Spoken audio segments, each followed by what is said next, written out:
नमस्कार, कैसे हैं आप? ठीक हैं? आपका खाना पीना सब ठीक चल रहा है? Everything is okay? तो हमने भारत जोड़ो न्याय यात्रा शुरू की, मणिपुर में शुरू की मैसेज देने के लिए। मणिपुर जल रहा है, प्रधानमंत्री वहाँ गए नहीं, अरुणाचल गए, नागालैंड गए, अब असम आए। असम में आप देख रहे हैं क्या हो रहा है। न्याय यात्रा के पीछे न्याय का आइडिया है और उसमें हमारे 5 स्तंभ हैं जो देश को शक्ति देंगे। 5 न्याय के स्तंभ जो देश को शक्ति देंगे। युवा न्याय, भागीदारी, नारी न्याय, किसान न्याय और श्रमिक के लिए न्याय। इन स्तंभ के लिए हम एक प्रोग्राम आपके सामने, कांग्रेस पार्टी आपके सामने अगले 1 महीने में, 1.5 महीने में रखेगी। सबसे पहले इससे यात्रा का फायदा हो रहा है। जो पब्लिसिटी हमें शायद नहीं मिलती, असम के चीफ मिनिस्टर और शायद उनके पीछे अमित शाह हमारी मदद कर रहे हैं, तो उससे तो हमारा फायदा ही फायदा है। और मेन इशू आज असम में यात्रा बन गया है। ठीक है, अब जहाँ तक मंदिर में जाने का रोकना, कॉलेज में जाने से रोकना, अब यहाँ पे पद यात्रा रुकवानी, ये तो इनकी स्टाइल है। इंटिमिडेशन टैक्टिक्स से हम इंटिमिडेट नहीं होते इन लोगों से, इनसे डरते नहीं हैं। तो हमारा तो फ़ायदा है। हमारा जो मैसेज है, नया मैसेज है, वो तो जा रहा है, गांव में जा रहा है, क्योंकि जनता अपने आप से पूछ रही है कि भैया ये हो क्या रहा है।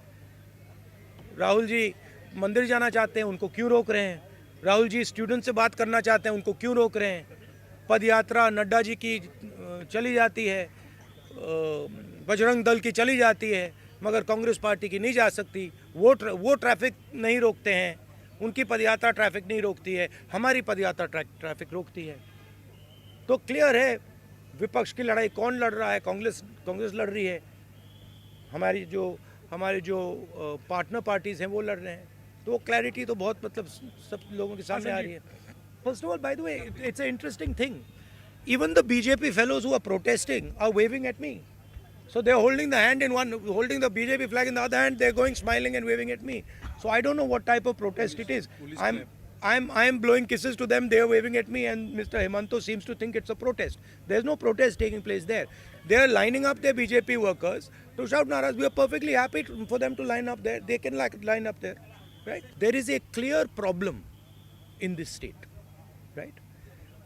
Number one, as I've said again and again and again, the chief minister of this state is one of the most corrupt chief ministers in the country.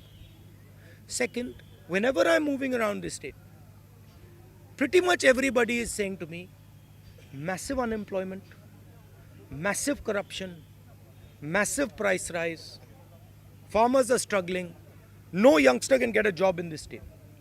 So that is the situation, and that's what we are raising. And we are being very successful at it. In fact, he's helping us, and I'm very glad he's doing it, and he should do more. The more he does, the better it is for us.